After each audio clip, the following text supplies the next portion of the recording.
Remo. E tinha... Lá perto da USP. Não. Vila Remo lá na estrada de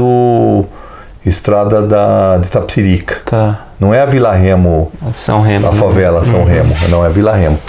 E tinha o outro Padre Luiz lá no Grajaú também, que a gente também trabalhou muito com ele. Enfim, aquela ideia já de concepção de arregaçar a manga e trabalhar já estava... Então, e na verdade ali eu fiz parte então desse E você casando a tá tese, Universidade, né? E Movimento Popular, certo? Teve também, eu já tinha uma história um pouco disso, antes disso, em 77, que eu fui estagiário monitor de um curso lá na PUC, de uma instituição que chamava Urplan, eu acho que chamava Urplan, que também tinha a ver um pouco com esse pessoal que estava... com a visão gramsciana, né? Visão gramsciana de... né? Hegemonia, né? De hegemonia e tal, e de intelectual orgânico. Bom, mas nessa época eu estava fazendo meu mestrado, que era um mestrado histórico. Eu passei 80, 81, final de segunda metade de 79, 80, 81, metido em arquivo. Na Mário de Andrade, na Unicamp, nas todas as bibliotecas da USP. Eu fiz tudo que tinha de habitação do começo do século até os anos 60. Assim, uma pesquisa enorme. E então estava participando um pouco dessas, eu tinha uma bolsa da FAPESP, de mestrado. Então estava participando dessas coisas do PT, né? Começando a participar. Então eu era do diretório, nosso diretório aqui reunia muita gente. Já era Pinheiros? Não, era Jardim América. Jardim América. Mas a sede era ali na Artur de Azevedo. E era um diretório meio que dominado e aí que eu conheci o pessoal da Refazendo. Quer dizer, o pessoal ligado a Refazendo é que tinha hegemonia dentro do diretório. Né? Em 82, então, ao mesmo tempo, então, eu estava pelo diretório lá como delegado no encontro, estava trabalhando com o movimento, e estava começando a campanha, né? Até teve gente que falou que eu devia ser candidato e tal, mas eu não quis nem saber, achei que não... Tanto que porque todo o diretório teve um candidato na eleição de 82. Lá no Jardim América, vocês não tiraram ninguém, não? Não, tiramos aí, porque realmente teve um problema, eu vou te contar que é interessante a coisa. Mas cada diretório, tinha muito diretório, porque nós tínhamos muitas... Então, por exemplo, aqui nesta região, tinha o diretório do Jardim América, tinha o diretório de Pinheiros, tinha o diretório do Jardim da Vila Madalena, tinha o diretório do Jardim Paulista. Aí foi unificando. Né? Depois, todos esses diretórios, tinha o de Dianópolis, tinha o de Sequeira César, certo? Então era uma enorme quantidade de diretórios, certo? E cada diretório, porque essa eleição de 82 foi uma eleição muito interessante, que teve eleição para vereador, deputado estadual e deputado federal. Então cada diretório tirou um candidato a vereador. O PT não tinha nenhum vereador, certo? Então, os candidatos a vereadores do PT, se for ver hoje, é um luxo, né? Tinha os que foram eleitos, tipo a Irene Cardoso, né? A Luiz Erondina, a Tereza João Alves, João Alves, etc. Mas tinha, sim, o Vinícius Caldeira Brant, foi candidato Marco Aurélio Garcia, né? Foi candidato... precisaria lembrar todos os candidatos, mas era interessante pegar a lista dos candidatos de 82, porque mostrava muito uma certa capilaridade. E aí no Jardim América, até levantaram o meu nome, mas eu falei, gente, vocês estão malucos. Meio do mestrado. Mas se fosse hoje, eu seria. Não, se fosse hoje, eu seria, que eu estou falando que hoje qualquer um, essa molecada toda quer ser candidata, né? Né? Eu, na época, eu já atuava no Sindicato dos Arquitetos, eu atuava no Movimento de Habitação, não era assim também, mas... Né? Tinha 27 anos, né?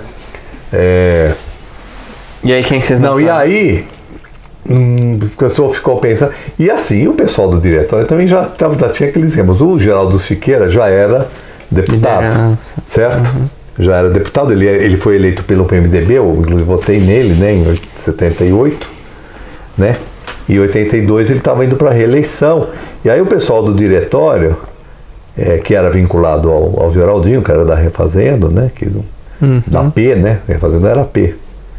E E aí eles estavam pensando um candidato lá que pudesse fazer a campanha do Geraldinho para deputado estadual. Fazia a dobradinha, Fazia a né? dobradinha e tal. Aí tinha uma senhora, que era uma senhora assim, muito simpática, que se chamava Nancy, né? E aí, como não tinha quem fosse e tal, sugeriram que ela fosse candidata, né? E Dirceu não já era do Jardim América? Aí, não. O José Dirceu não já era, né? ele era do Jardim América, ele era do nosso diretório. Né? Aí eu conheci. Por certo, aí, devem ter convidado ele, também não quis, né? Não, ele já era dirigente. Tá, Também, da estadual. Ele já era estadual e tal. Então ele já estava na organização. Ele era do diretório, mas ele estava na organização geral, né?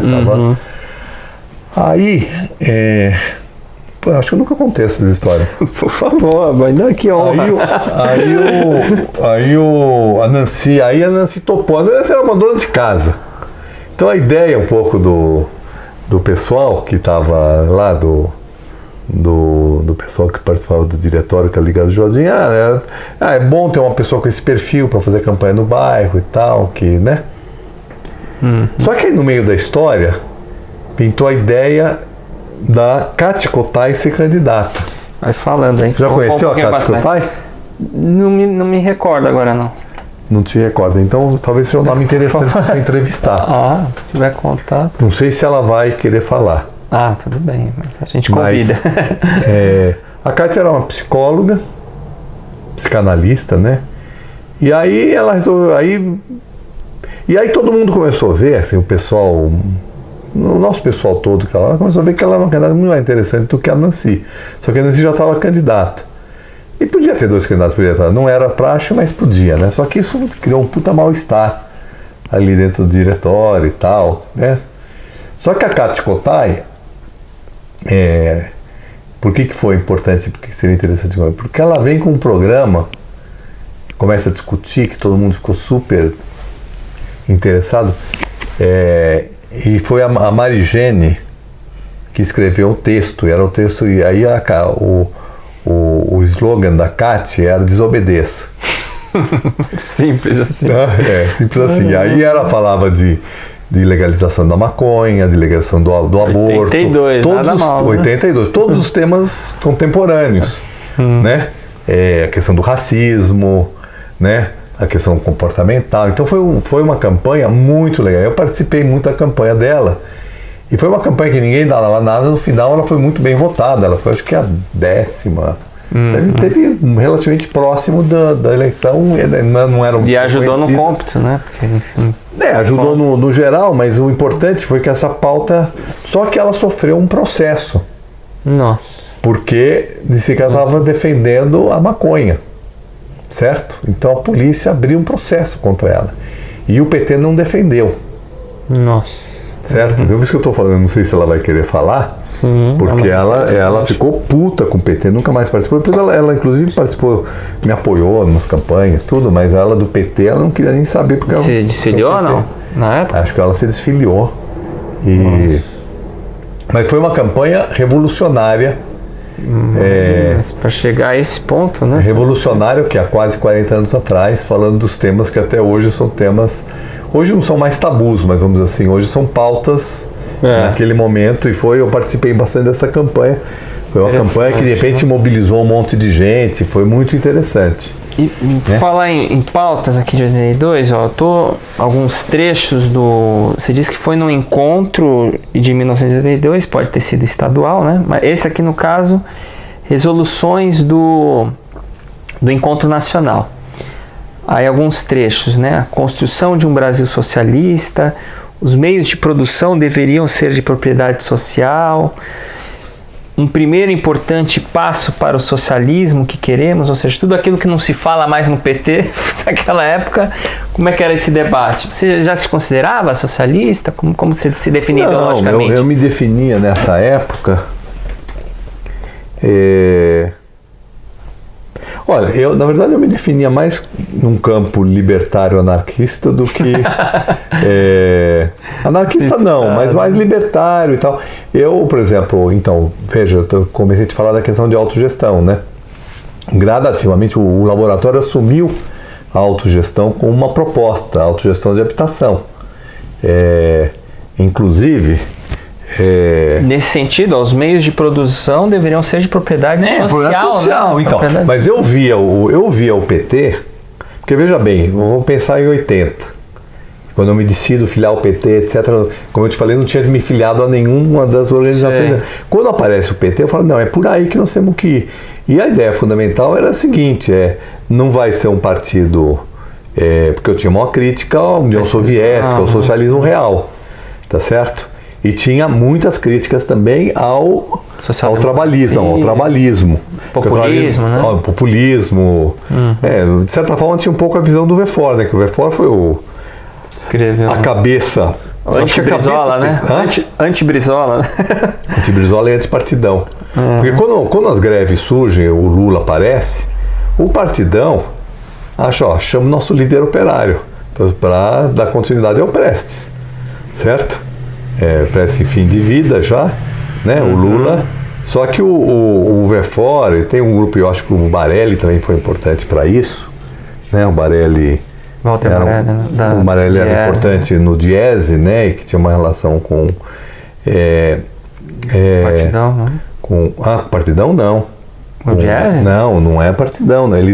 Ele tinha relações com o partidão, claro, porque ele estava mas o Diese ele vinha da P. Tá. Que era essa origem da igreja e tal. Depois foi pro PSDB. Depois desanda. Depois ele foi pro PSDB. Ele foi pro PSDB, na verdade, ele meio pelas mãos do Lula, ele vai pro PSDB. Porque na verdade o Lula é que indica ele pro governo Itamar. Né? Assim como um cara que não é do PT, mas que vai ajudar do PT e tal. Nós, né? Tá. Eu não sabia da indicação do Lula. Não, dizem que foi o Lula. Tá. Né? Dizem que foi o Lula que a Erundina sugeriu. pegou um ano de suspensão, né? Então, porque ali era afiliada a mão. Eu já tinha sido prefeita de São Paulo, né? Diferente. Mas o Barelli era o coordenador, foi o coordenador do programa de governo do Lula em 89. Sim. E depois ele foi o coordenador do Instituto Cidadania, no começo do Instituto Cidadania, que era o governo paralelo. Sim. Né? Em 90. Então não era pouca coisa, não. Fora o Diese, que ele passou décadas ali, né? Aquela questão dos cálculos da primeira campanha salarial, das greves, veio dali, né? Tudo veio dali. Mas por que ele está falando disso? PCB... por causa do... Então eu achava assim, que o PT ele podia ser uma perspectiva de esquerda renovadora em relação à esquerda tradicional no Brasil. Esquerda tradicional entendida como a tradição populista trabalhista e a tradição do Partido Comunista. Certo? E que ali, pela relação que eu comecei a ter com a igreja, que era uma coisa muito de base, etc., eu diria que eu estava lá de uma linha de uma construção de um socialismo menos estatal e mais ligado aos movimentos sociais e à autogestão. Podia usar o termo socialismo, ou você acha que dentro do seu entendimento era tão ligado a... que socialismo naquela época e até hoje era uma coisa muito genérica, né? Pode sim, era socialismo no sentido de ser anticapitalista. Certo? Como se define? Agora, eu já, desde quando eu tive já tinha estado, né? Depois eu tive de novo, mas eu tinha estado na Tchecoslováquia. Estive na Tchecoslováquia em 77. Uma visita curta, etc. Mas eu tinha muitas críticas àquela forma de organização centralizada no Estado. Você foi por pesquisa ou não? Eu fui passear, mas assim, a Tchecoslováquia, desde 68, a Tchecoslováquia era um país que a gente via com uma certa simpatia. Por conta da... Certamente não foi só para lá, você foi... Não, eu fui para a Europa, e dentro da Europa, passou por Europa Ocidental, e aí eu fui para ir para ultrapassar o Muro de Berlim, imagina que não fosse muito fácil, né? Ou não? Não, a gente foi tranquilo para lá. Foi a partir de... Berlim, da Itália. Da Itália, foi assim, foi da Itália para Praga, de Praga fui para Amsterdã. Certo. Berlim passou também? Não passei. Berlim eu fui em 88, antes da queda do muro. Mas Fui na Berlim Oriental também. Livre trânsito, sim? Não era livre trânsito, mas passava como turista. Entendi. Mas aí eu, assim, tanto numa visita como na outra, como depois na visita a Luanda, a visita não, aí foi um trabalho em Luanda que eu fiz em 91, né? Na época que o MP lá era governo, estava no certo intervalo da guerra, depois em Cuba em 2003, eu já tinha, e esses estudos reforçaram uma crítica muito forte à ideia de socialismo de Estado, certo? O socialismo autoritário de Estado, certo? Se é que a gente pode chamar isso de socialismo, sim. Era chamado socialismo, né? Socialismo real, né? Porque eu via o seguinte, eu achava que aquela história de que o Estado ia ser dono de todos os meios de produção, porque uma coisa é você falar que é de propriedade social, outra coisa é você falar que é de propriedade do Estado. Né? Stalinismo. Não, e eu conheci, nessa mesma viagem que eu fiz, essa viagem longa que a gente fez, final de 75 até comecinho de 76. E, na verdade eu voltei, mas a Raquel ficou, porque meu pai morreu e aí eu tive que voltar em março. Depois a Raquel ficou até junho. E aí a gente teve alguns contatos com o pessoal na Itália, com o pessoal que era da extrema esquerda, né, nos trens. Toda viagem de trem encontrei, por exemplo, alguns caras que eram russos que estavam ali viajando, que eram do governo, do partido, e conversavam um pouco. Então assim, tinha um senso crítico forte em relação a uma ideia de Estado proprietário dos meios de produção. Então a ideia da autogestão era uma ideia de uma ideia de uma sociedade que se organizasse de maneira diferente, que era socialista, mas não era uma sociedade socialista que o Estado organiza, que você não cerceia a iniciativa das pessoas, mas a iniciativa no sentido comunitário e não no sentido individual, né? Então era uma coisa que a gente falava, um outro modelo que não era um modelo nem do socialismo real, nem do capitalismo. Né? E só para não fugir então, estou falando a minha visão, né? Claro. Que nem era um movimento, quer dizer, tinha um pouco a ver, tinha uma certa discussão, por exemplo, depois isso desapareceu um pouco, mas o próprio Éder Sader também foi candidato vamos falar dele daqui a pouco, em Diadema. O Éder Sader era um cara importante, tinha o Éder Sader, uma campanha do Éder Sader que eu fiz também em 86, acho que foi para deputado estadual, era Ovelha Negra, né? E era um grupo que estava chamando, a gente inclusive chamava o grupo da autonomia, a ideia da autonomia e tal, quer dizer, que tinha... bom, você deve estar estudando mais essas coisas. Eu estou falando muito de memória das coisas que e foi inclusive na época da executiva do estadual, né? Se eu não me engano, o Éder, né? Foi. Faleceu prematuramente. O Éder era um intelectual importante, né? Da USP, ele fez quando novos atores entram em cena, que eram os movimentos sociais, certo? Então, depois, se você quisesse, talvez fosse legal você dar uma olhadinha na minha tese de mestrado. Pô, sim, que você falou. Chama, inclusive, Construindo Territórios de Utopia. A luta pela autogestão. E você defendeu ainda em 82? Não, eu defendi em 86. 86. Essa época ainda podia se pesquisar, de verdade. Não, em 87. Né? Não, porque é o seguinte, como eu te falei, eu passei 2 anos e meio nos arquivos. Né? Aí meu plano era entregar o mestrado em 83. Aí, começo de 82, eu entrei no laboratório de habitação e comecei a trabalhar com os movimentos na Zona Sul. Fui cada vez mais envolvendo com isso. E aí eu tinha montanhas de coisas escritas, coisas levantadas, e precisava escrever. Aí eu lembro que eu passei o verão de 83, que foi quando eu aluguei a casa que depois eu comprei lá em Boiçucanga, internado lá para escrever a tese. Escrevi 3 capítulos da tese histórica. E aí entrei numa roda viva, ocupamos terra, ocupamos no centro, fui trabalhar com urbanização de favela, com não sei o que. E aí pegou tanto a gestão do Covas, era prefeito, né? Quanto do Jânio? Covas e Jânio, Mas principalmente o Covas, né? Porque a gente fez muita coisa na época do Covas. Uma parte deu para fazer uma parceria, né? Vamos fazer porque no Covas também tinha um pouco essa coisa do... Bem diferente do PSDB de hoje, né? Totalmente.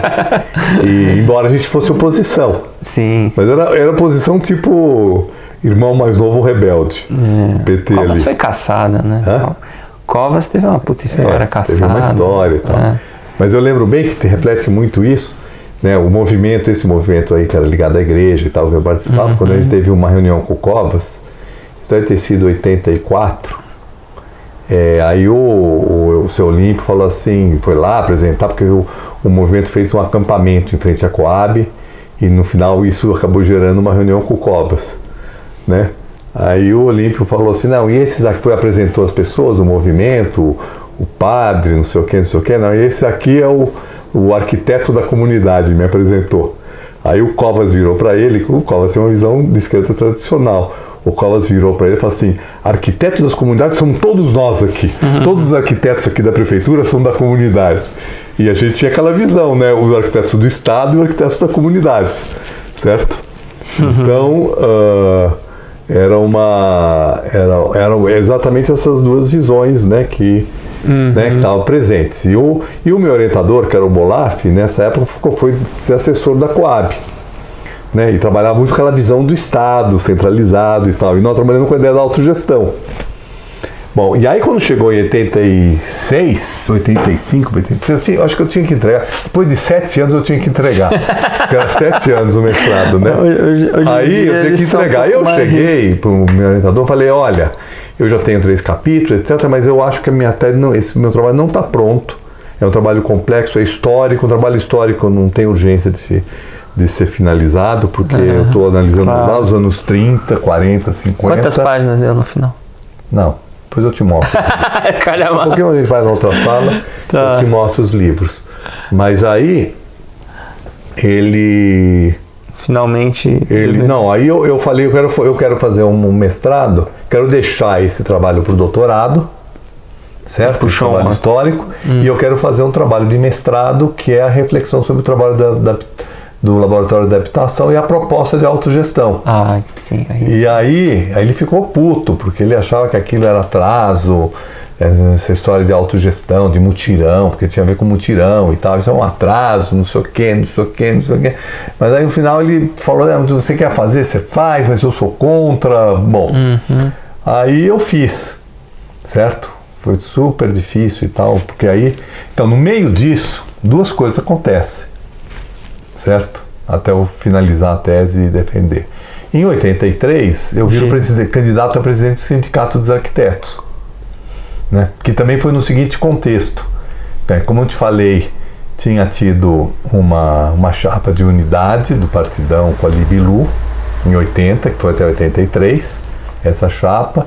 Chegou em 83, a Libilu, todo mundo achou que não dá mais para continuar, que tinha que sair com 2 chapas separadas, que aí já estava bem configurado o PT e MDB na época, que o Partidão estava dentro dele.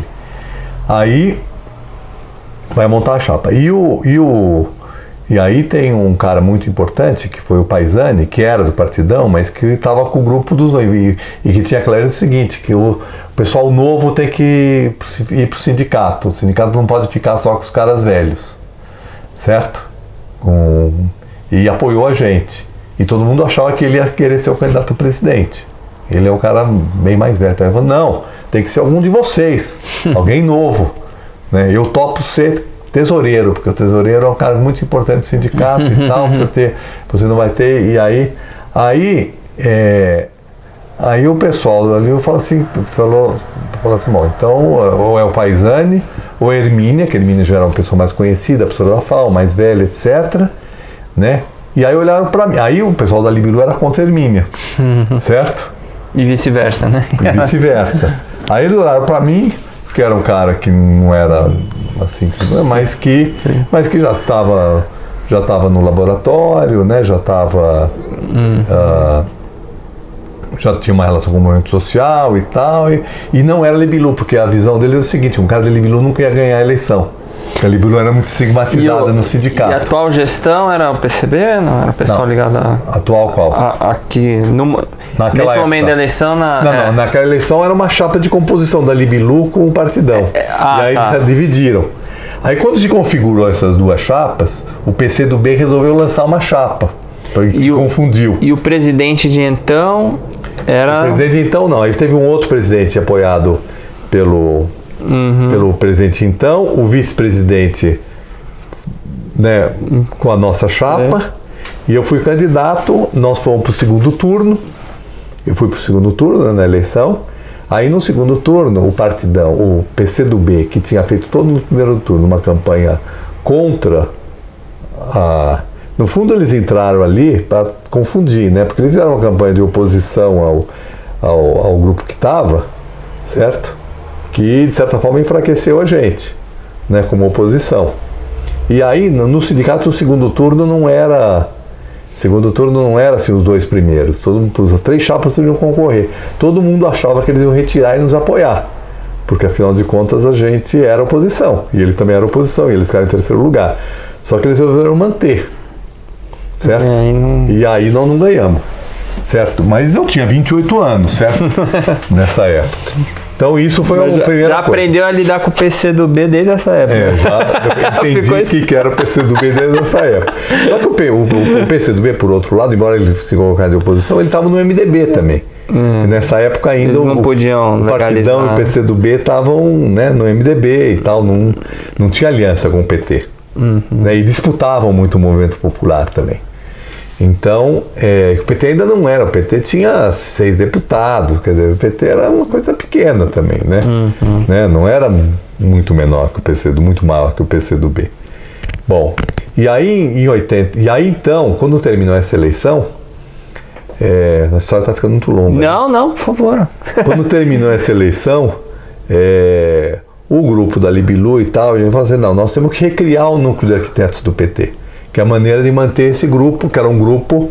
foi o que você falou no começo, que foi aquele recriado. núcleo que se desfez por conta das divergências, agora tendeu a se unificar. Porque era um grupo que ia fazer uma articulação para ser oposição ao sindicato. E aí passou a ser estrutura dentro do PT, núcleo mesmo, que vocês tirarem delegados. PT, isso, e a reunião voltou a ser na Barra Funda também? Não, aí a reunião eu nem lembro mais onde era, eu lembro das festas.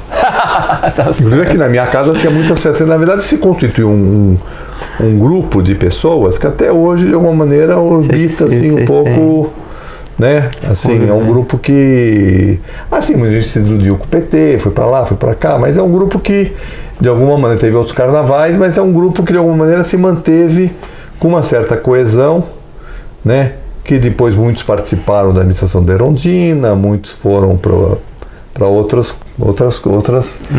E aí esse núcleo funcionou nesses 4 anos, nesses 3 anos, até no 86, quando teve a outra eleição do sindicato, e aí eu fui eleito presidente do sindicato. Aí sim.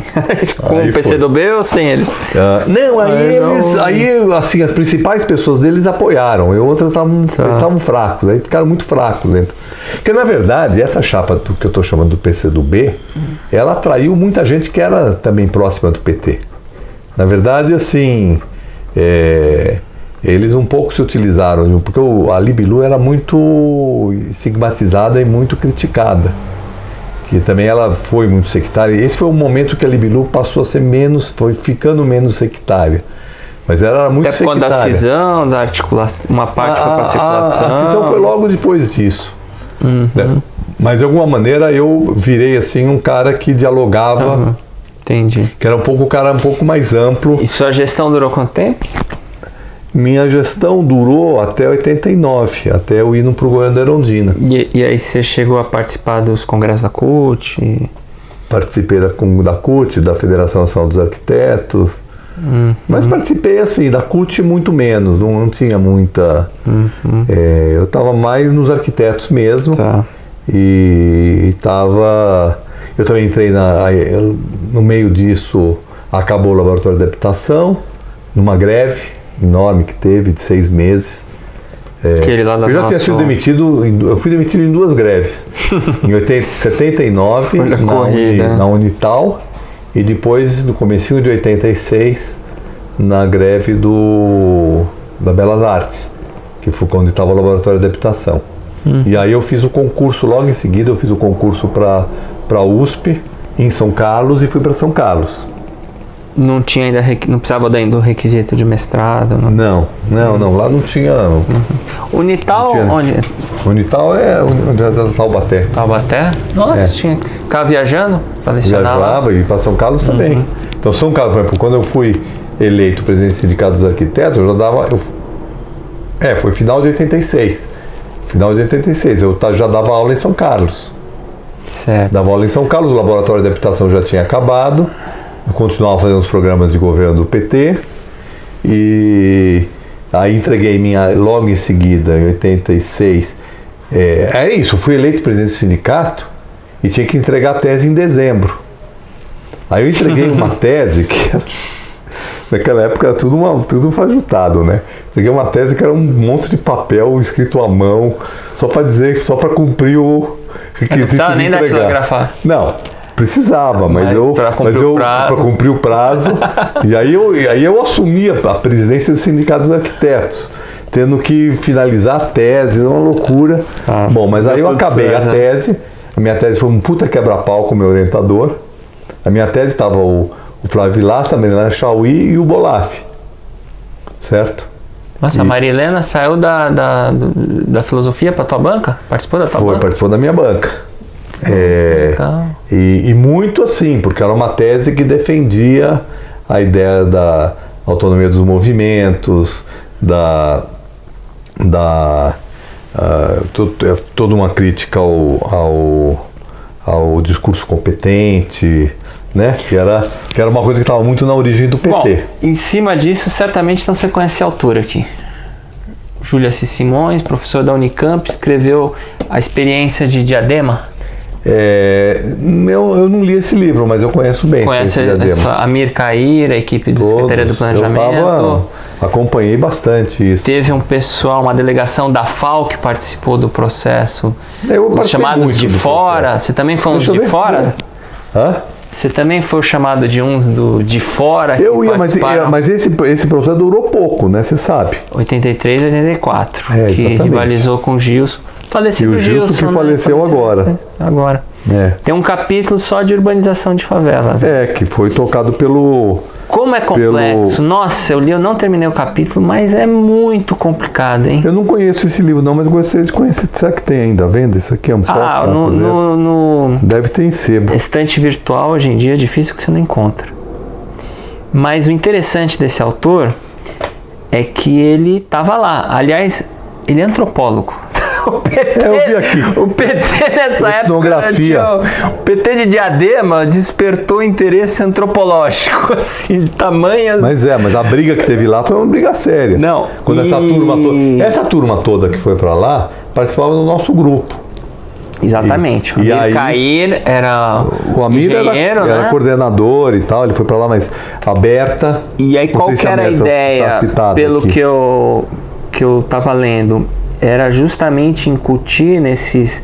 Primeiro, criar, né? Ver os interessados para criar as comissões da municipal dos favelados. Hoje em dia, talvez esse nem seria esse termo, né? No politicamente hoje seria correto. O Conselho Gestor. Conselho Gestor. Comissão Municipal de Favelados. É isso que foi criado. E a partir dessas comissões, criar mecanismos de autogestão. Agora, fala dos problemas, da lentidão, desde da questão de tráfico, né? De alguns terrenos maiores que outros, como é que vai fazer para urbanizar? Todos esses problemas a gente teve antes disso. Aí antes disso não, praticamente concomitante a isso, na urbanização do Recanto da Alegria, que foi o processo que eu trabalhei pelo laboratório de habitação lá do Grajaú. E aí, o que diz o autor? Que chegou num ponto que justamente que você falou, que a equipe do Cair e da FAO se retirou, justamente porque o Gilson passou a querer ter, eficiência, né? Que passou a ter, mudou a concepção original, que qual era? E aí o Emir também, o Amir, o Éder Sader, o Amir e o Éder Sader, do ponto de vista de dar aos movimentos esse caráter de aprendizagem. O que eles chamam, falar muito aí, pedagogia participativa. É um pouco o tema que trata a sua tese também, seus também. estudos? E depois o que a gente foi desenvolvendo no governo da Erundina, né? Você chegou a trabalhar com urbanização de favela também, né? Eu coordenei toda a área de habitação popular do governo da Erundina. Os mutirões autogeridos, a urbanização de favela, o programa de área central. Essa parte você não conhece? Não, vamos entrar agora. Né? Não, porque essa primeiro parte... falar porque afinal de contas o Gilson foi antes, foi talvez. O Gilson foi uma primeira referência importante. Por outro lado, a experiência nossa, que não era uma experiência institucional no governo, mas era uma experiência a partir do movimento popular, também foi uma referência importante para outros programas além desse, né? Além desse de urbanização de favela, né, de Diadema. E no caso da Erundina você não era secretário, mas estava vinculado. Eu era superintendente de habitação popular e secretário do FUNAPS, que era o fundo chamava Fundo de Atendimento à População Moradora em Habitação Subnormal, que era um fundo de habitação.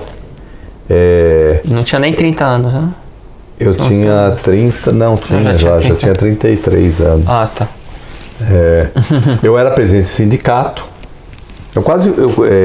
Eu era presidente do sindicato, eu não estava querendo ir para o governo. Já era doutorando também ou não? Eu era doutorando. E... eu vou te mandar você precisa pegar aqui, inclusive, eu acho que uma parte dele. Mas eu vou botar o texto. Não, esse aqui é só esse aqui é só a parte do memorial, tem que mandar outro. O meu memorial, porque o memorial de livre docente e depois de professor titular, ele chama Entre Academia e Política, uma trajetória entrelaçada. E aí eu falo um pouco dessa sequência toda, do trabalho no laboratório, depois trabalho na gestão, assim, como eu vou da política para a academia, da academia para a política, como uma coisa influenciar a outra e tal. Então, fala muito dessa trajetória, acho que você precisava ter esse trabalho. Sim. Porque, bom, mas aí, então, claro. Aí nesse período aí eu já estava no sindicato, nessa mesma época eu passei a ser editorialista da Folha, que eu fui 4 anos editorialista da Folha, de 85 a 89. Eu era professor em São Carlos e presidente do sindicato, e aí já participava de outros movimentos. Para a FAO você foi quando? A FAO eu fui só em 83, em 2003. Tá. Vereador, né? Já vereador. Já era vereador em São Paulo. Já era relator do plano diretor. E aí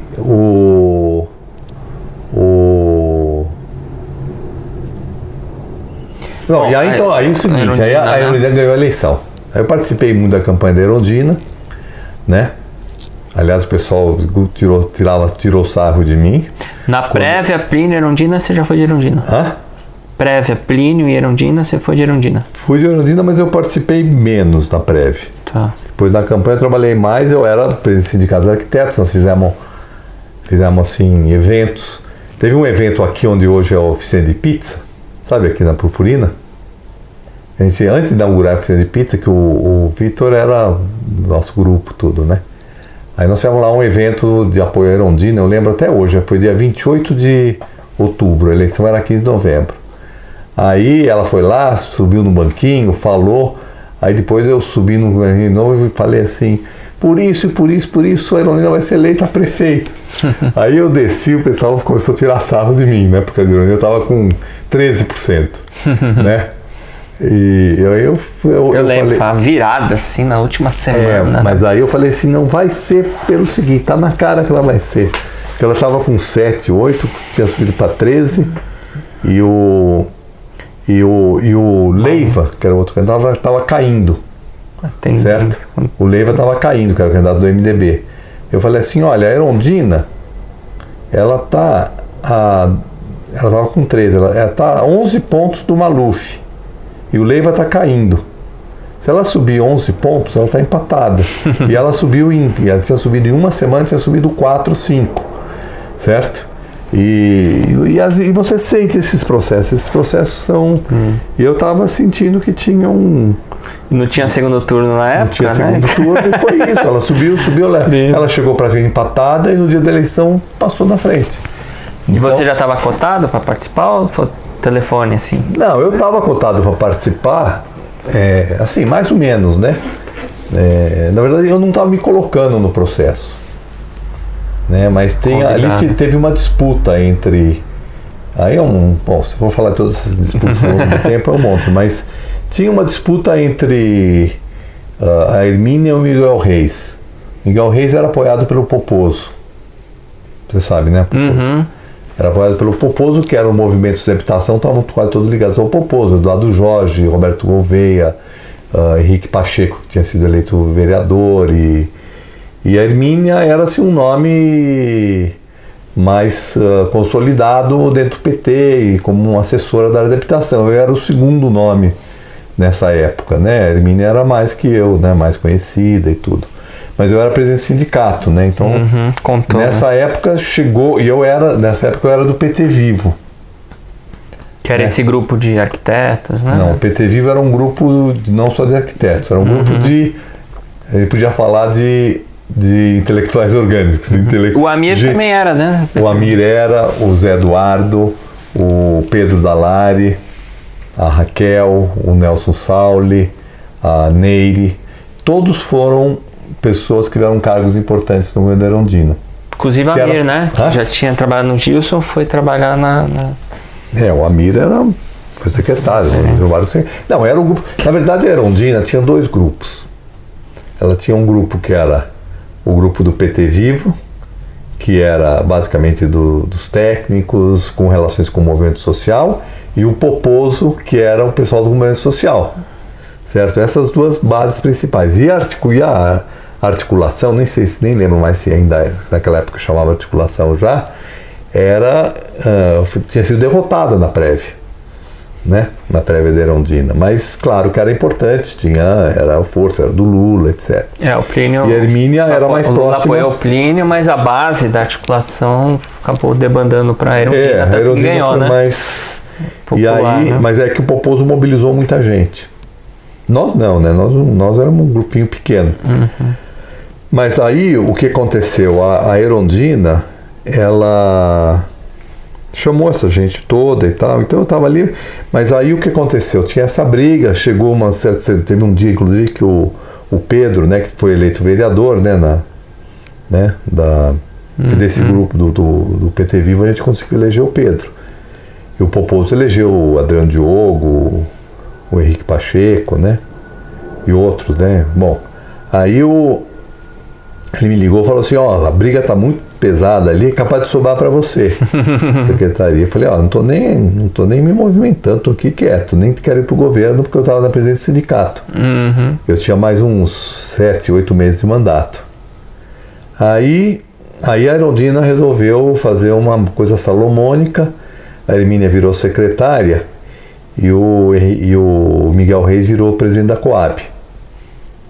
Bom, e aí veio um monte de gente aí, um pessoal que trabalhava já com assessoria técnica, que tinha sido meus alunos, ou que tinha trabalhado comigo no laboratório de habitação ou em outros lugares, trabalhava com o movimento social dos arquitetos, mais assistentes sociais que trabalhavam na INAB, na prefeitura e tal. Aí me procuraram e falaram assim, não, você tem que ir para a AB, porque é importante, não sei o quê. E a AB era a Superintendência de Habitação Popular, que estava na estrutura da SEAB, mas ela tinha uma certa autonomia, porque ela tinha vindo da assistência social. E era um órgão que trabalhava com habitação miserável, favela, cortiço, né? E aí eu conheci o FUNAPS, que era o fundo, falei assim, mas o FUNAPS está em AB? Ele falou, não, o superintendente de habitação é o secretário executivo do FUNAPS, que era o fundo. Eu conheci o fundo porque eu tinha trabalhado com ele na época do Covas e pelo movimento. Aí eu falei, então eu topo, certo? E aí eu fui para a AB. E a AB era um órgão enorme, era maior que a secretaria, que o restante da secretaria. Porque ele herdou toda a estrutura da assistência social. Então ela tinha divisões regionais, tinha um órgão técnico pequeno no centro, mas ele tinha muitas pontas.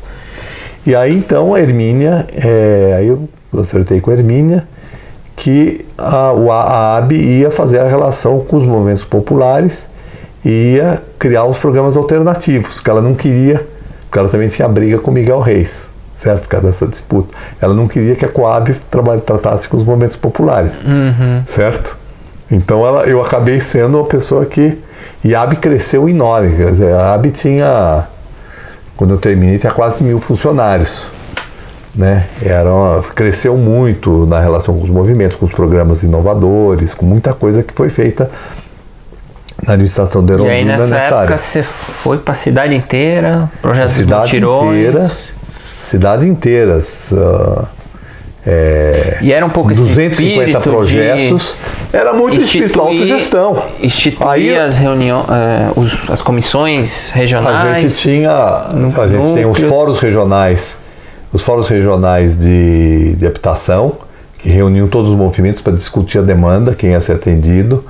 Depois nós fizemos um programa de mutirão com autogestão, que foram 110 projetos, que eram de autogestão. Na verdade, assim, aquilo que eu fiz como um laboratório lá no laboratório de habitação, muito embrionariamente, nós fizemos em grande escala no governo da Erundina, e foi a base dos movimentos de habitação que tem hoje, vem daí o crescimento deles, porque eles ganharam autonomia, força, foram se conscientizando, que tinha uma relação forte com a igreja, e na urbanização de favela também, né? Urbanização de favela, fizemos os primeiros programas de habitação em área central, fizemos convênio de assistência jurídica em todas as regiões da cidade.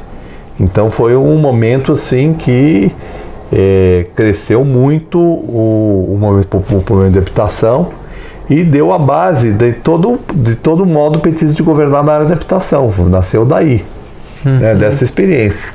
Tem um debate muito falado nesse livro, mas lei dos primórdios, sobre conselhos populares, que é justamente qual o modelo de participação nos governos petistas. Aí teria desde aquela fórmula soviet, né, de PT ganha e dá inteiro para os conselhos, enfim, deliberarem, acabou não funcionando por uma série de motivos.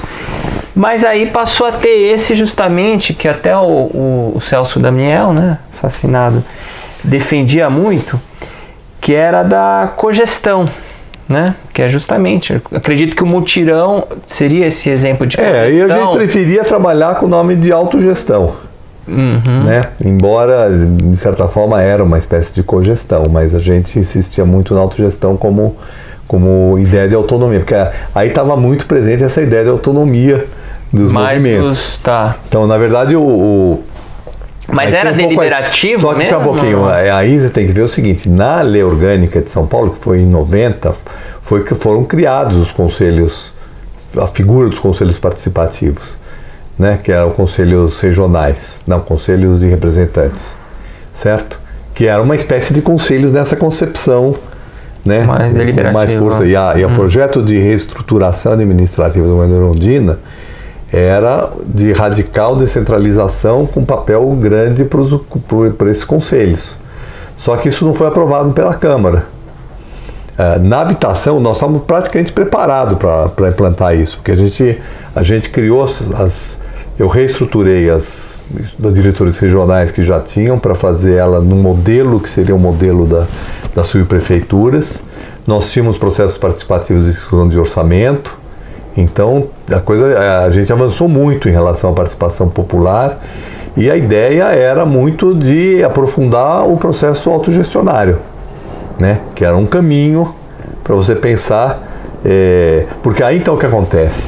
A secretaria... Mas na prática, qual que era a participação da administração, a sua, assim? Olha, as demandas já estavam todas prontas e você... Não, mais ou menos, não, foi muita coisa, foi muito de processo. Claro, né? Mas, por exemplo, no programa maior nosso, que teve mais repercussão, que era o programa de mutirão autogestão, era o seguinte, a gente, através do FUNAPS, por isso que eu te falei que eu topei para lá quando eu soube que o FUNAPS estava lá. Eu conheci a legislação do FUNAPS, e o FUNAPS tinha um artigo que dizia que você podia firmar convênios e contratos com qualquer instituição pública ou privada que tivesse os mesmos objetivos. Então eu tinha autorização legislativa para fazer convênio com associações comunitárias de construção. Então, seguindo um modelo que eu comecei a discutir, porque eu falei do negócio do Uruguai, lembra que eu falei lá no começo, em 81, Uruguai, depois o Laboratório de Adaptação e tal. Então, isso aí chega no governo da Erondina. Então, a gente trabalha com os movimentos queriam, quando ganhou, e os movimentos apoiaram muito a Erondina, eles queriam 5, 6 mil lotes. Era 1000 lotes em cada região da cidade, era um movimento sem terra, certo? Aí eu chamei lá ele e falei assim, não vamos dar lote. Eu quero fazer casa, não quero fazer lote, não quero dar lote. Porque a ideia do lote era o lote, faz autoconstrução e cada um cuida da sua vida. E eu estava com a ideia de que a gente tinha que criar comunidades. Então eu falei assim, nós vamos criar um programa de mutirão com autogestão, onde vocês vão trabalhar, e aí então nós começamos a trabalhar na criação de um programa de autogestão. Nesse programa de autogestão tinha 3 agentes. Era o FUNAPS, que era o fundo, que eu era representante, era o secretário, uma associação comunitária de construção.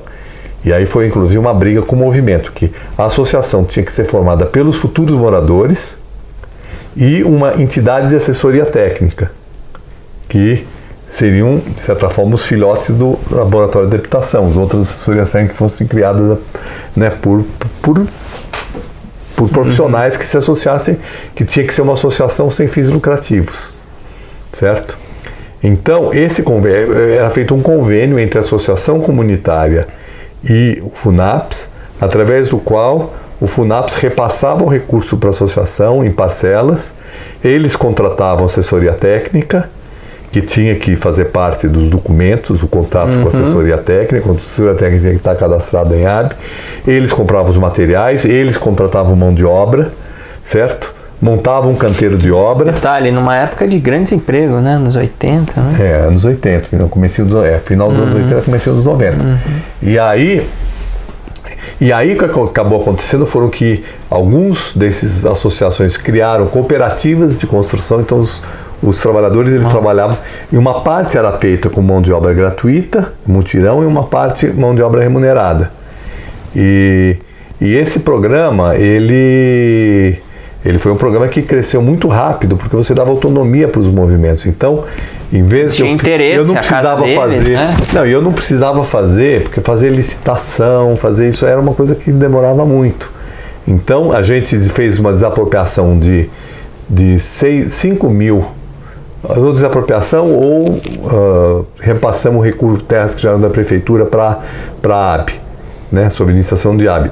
5 milhões de metros quadrados de terra, e aí então a gente desenvolveu, fizemos esses convênios para eles construírem. Aí onde que entrava o poder público? Entrava no acompanhamento, quer dizer, tinha uma série de documentos que eles podiam apresentar, era uma faceta de financiadora, só que era um financiamento social, certo? Com subsídio e eles tinham autonomia. Então, quer dizer, cada conjunto tinha uma cara diferente.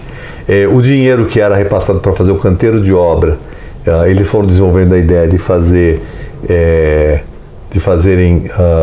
um espaço que era um futuro centro comunitário, que funcionava como canteiro de obra durante a obra e virava centro comunitário.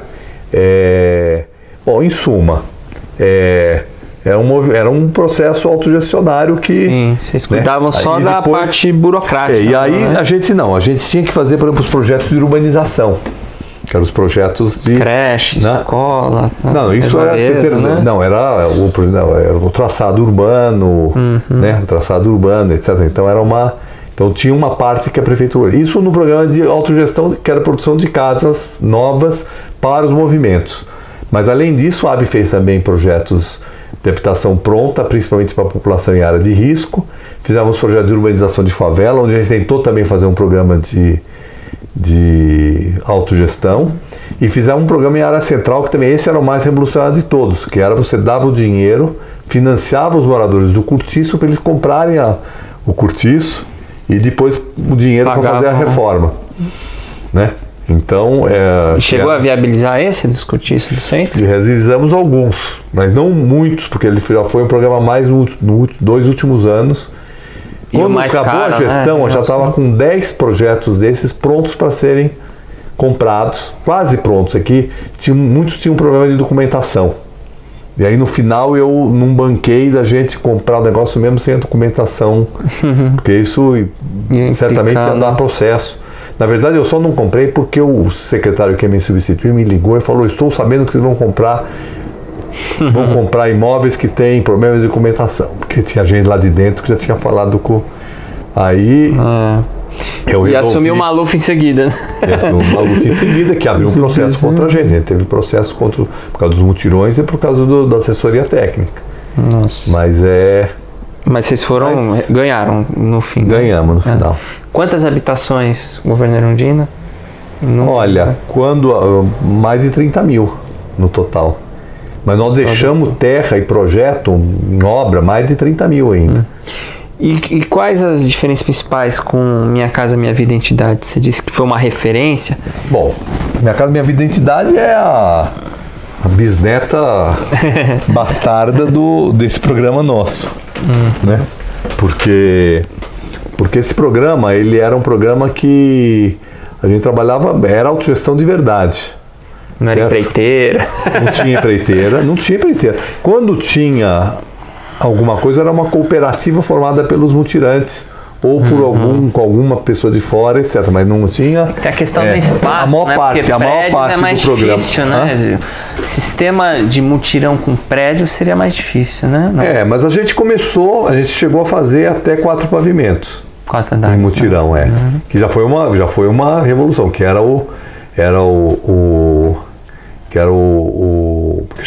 esse programa chamava Funacom, Funapes Comunitário, né? E depois tinha o Funacom Vertical, que era com 4 pavimentos. Não dava para fazer hoje, daria para fazer. É que na época, veja bem, nós estamos vindo de uma coisa sem experiência. Aí veja bem, aí o movimento... Partido de 8 anos de vida. Quando chegou em 91, a gente tinha assinado 10 mil casas em mutirão, autogerido. Fizemos um evento, inclusive, né? Tem até um filme desse evento, lá na Praça do Patriarca, que foi o evento das 10 mil casas. Aí a capacidade de financiamento, tudo isso foi feito com recurso da prefeitura. Urbanização de favela, compra da terra, tudo. Aí o Ticão, que era muito importante no movimento de habitação nessa época, sabe, né, um padre Ticão? Aí o Ticão, que foi do conselho do Funap, porque o Funap tinha um conselho, ele era do conselho. Ele falou assim: não, a prefeitura já está fazendo muito, eu sei que nós precisamos conseguir dinheiro do governo federal. Aí ele começou um movimento para